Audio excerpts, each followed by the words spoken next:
Gli abitanti del villaggio raccontavano di aver visto lungo il torrente misteriose figure femminili. Erano giovani alte e bellissime, con il capo cinto da una corona di edere e viburno, scalze e con indosso solo chiare vesti. Erano le Agane. Apparivano a volte in una nebbia leggera e svanivano alla luce del sole. Venivano dalla forra del torrente, dimoravano dove l'acqua scorre veloce tra le alte pareti rocciose, nel punto in cui, un tempo, passava il sentiero del lupo. Nessuno era mai riuscito ad avvicinarle.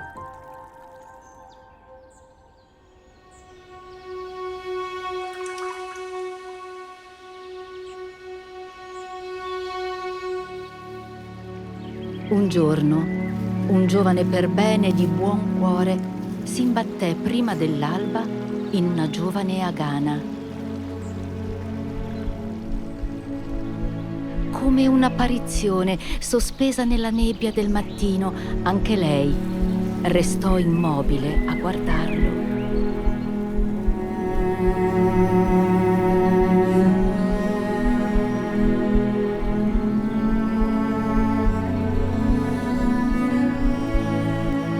Accecato dai primi raggi del mattino, il ragazzo distolse per un attimo lo sguardo, ma la Gana era già scomparsa in una nebbia leggera.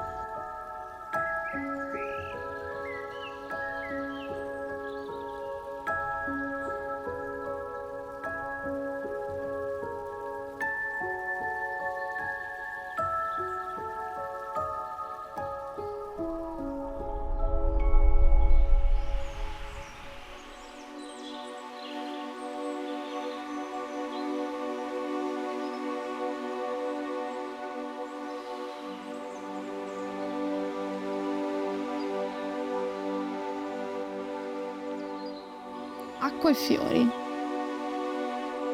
So dove andare a cercare.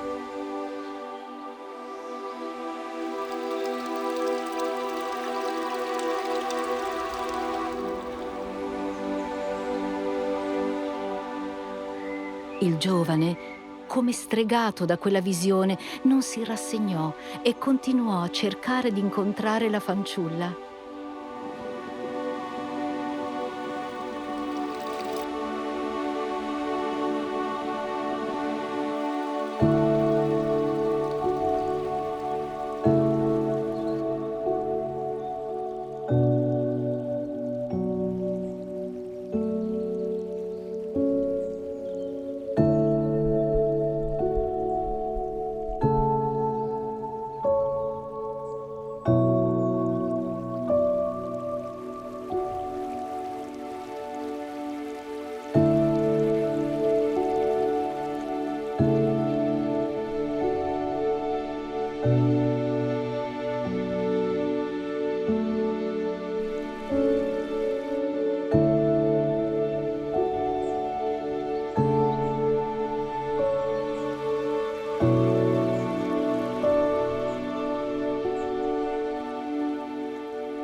Si rividero molte altre notti, lasciandosi a vicenda in dono soffici cuscini di muschio e fiori come messaggi d'amore.